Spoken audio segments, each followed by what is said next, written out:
past 3 years we've been we've been touring a lot around the world, in Europe and in Denmark, and we've been developing the sound, the songwriting, finding out what is it really we want to do with this group. I think in the beginning we were very focused on, in a way, we wanted to do something different, to stir things up. That is, in a way, also the meaning with the name Postyr, to stir something up. And and so in the beginning we were stirring things up a bit, and now we are kind of finding more like the core of the reason that we have this group, that we really want to write songs together and sing songs about life. Life and love and hard times, good times, and share stories. And so we like this Postyr project because we felt that it gave us the freedom, the liberty to not put ourselves in a box, but to be able to do also different kinds of music, and some a cappella, some with computers, some with beats, and kind of let it grow. And now we find that like the project is over. The project's over, and now we know what Postyr is. Yeah, actually, I like the change, because I sort of think that this is a very good sign that now it's not a project anymore, which is somehow time-wise limited, but that that you're now like a grown-up band. Yeah, like we're here to stay. I think that is the signal, that we started as a project, but now we know after 3 years that we're here to stay, and now it's just Postyr, and we still want to stir things up. That's for sure. Yeah. On the other hand, Andreas Bech, one of the 5 founding members, he's the first one to leave the group now. There's a big change for like a fifth of the band, of course, and it's sad news too. But on the other hand, there's a successor. And what does it mean that you have a new member now? What does it mean? I mean, at first it meant that we all were so sad, Andreas included, that it simply couldn't work anymore time-wise. Having a family and everything, so at first it meant like, in a way, a full stop for a few weeks, just like, what is happening now, and being very, very emotional about it, because personally I've known Andreas for, I think, like 10 years almost, and been singing together for so many years, so it was really, I was really moved by it. And then we, in January and February, we started to look out, to see who do we need, and what kind of qualities is it we need in the group, and then make a search to find the right one, and we definitely found him. Yeah, great. It's a Morten. He's also a Morten, So first we had Morten Winder before he joined the real group, and now we have Morten Butofte. And Morten, he is a very skilled singer, and such a nice person, and he brings a lot of some of the same qualities as Andreas, that he's also, good in recording, and he knows all about that kind of stuff, and computers too. So he's a good teammate for Christopher, I guess. But also he brings a lot of new things. He's also a songwriter, and Andreas is also a songwriter, but Morten writes, of course, also you have your personal style. But I think what has really developed over the past 3 years, I mean, since the very first album and now, is that there is more a Postyr sound. So in the beginning, when you want to do something new, you have to, search a bit and experiment. And now I think that we are more like in sync about what is it, what sounds do we like, and what is good for this song, what is good for this song. So maybe it's more, I feel that we are like still approaching, the core. This time it's only our own songs. And the album, I think, maybe there will be one cover. We haven't really decided, but it's really our own songs, and so I think I'm really happy with these songs. I feel that there are many strong melodies and strong lyrics, and how long do we have to wait? We start recording in September, and so I guess in the spring, in the spring 15.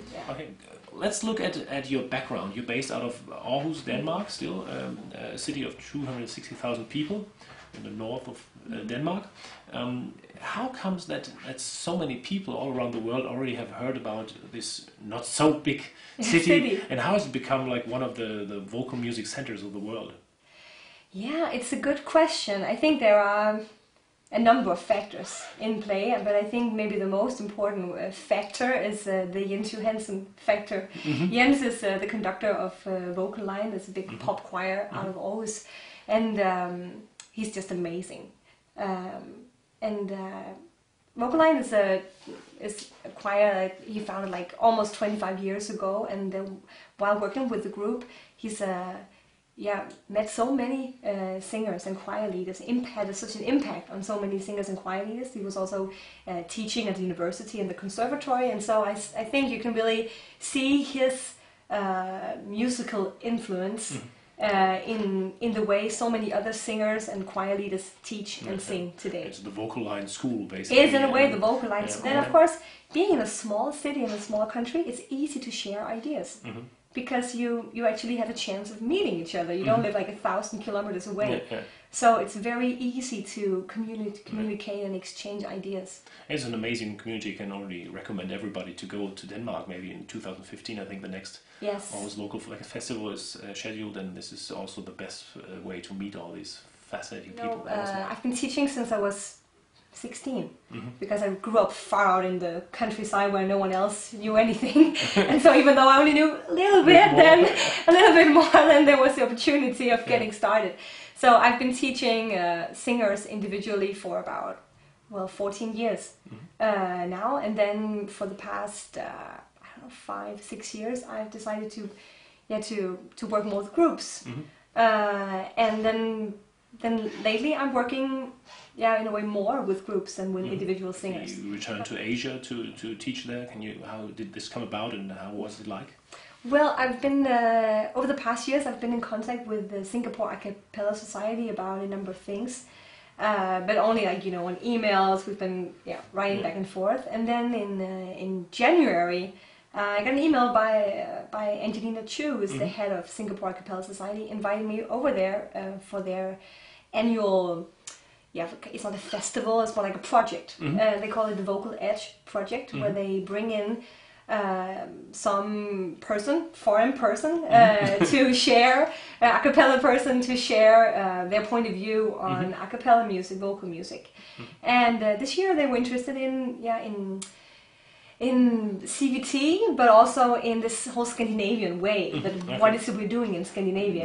The Nordic way. And what is actually the Nordic way? Well, that is, I guess, storytelling. To putting the stories of the songs in center and in the center, and then developing the music around it, and developing the arrangements in such a way that it really emphasizes the lyrics, and also singing the songs in a way that is maybe interpreting the story in a new way, adding something new to it. But it was actually very easy to communicate in Singapore, and also in Hong Kong, because they speak English. Singapore. So that is very easy. And but of course it's different. I think that a big difference was that this whole individual approach to music was. I had the feeling this was new. That we are not. From my point of view, it's not so much about reaching this perfect version. That this is right and then this is wrong. The wrong way to sing it and the right way to sing it. It's much more flexible. So that probably was something new you could bring to them, that you have individual choices that you can make musically. And that we can sing the song, interpret one way one day, and then it's slightly different the other day. What are important or interesting things that you see happening in Europe that you would say this is an important trend that you would like to recommend to people or watch? Well, what I really love that is happening in Europe right now is that so many groups are writing their own material. And I think this is the one thing that is really will open up more people's eyes to a cappella music. That we can do really good cover music, and that's cool, but that we also lift up the whole genre to bringing simply new music, not only reinterpreted good music, but also new songs, new songs that have their own artistic quality. And this is really something that of course takes time. I mean, you practice years to become a good singer, and also years to become a good songwriter, and then arranger, and so on. So it's a process, but I really like that so many people have the courage to take that next step. Yeah. So coming to close, let's look at the rest of your 2014. Anything very important you want to tell?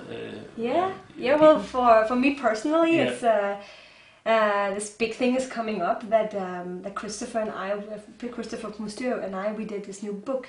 And it was finished 2 days ago in Aarhus. I made the final full stop. And it's out in the end of July. It's a book on icebreakers. So it's these musical games and exercises that can break the ice between people, bring them closer together. I think most people have tried these name games, that you can learn the names, but there's much more to it, and we like to bring people together, and we hope that this book can help more people. Probably also be useful for people outside music or choirs who just want to interact and get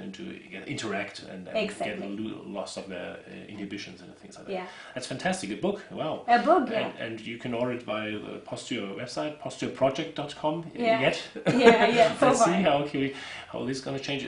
Tine, I think that's about it. Of course, we will be in Germany on July 19th. I think Flensburg. Yes, and then in October. In October, there's another tour. Yeah. So I think the easiest way to look at that is to watch it, to stay tuned to the website. Yeah. Thank you very much. You're welcome. Thanks for having me. I hope to have you back soon.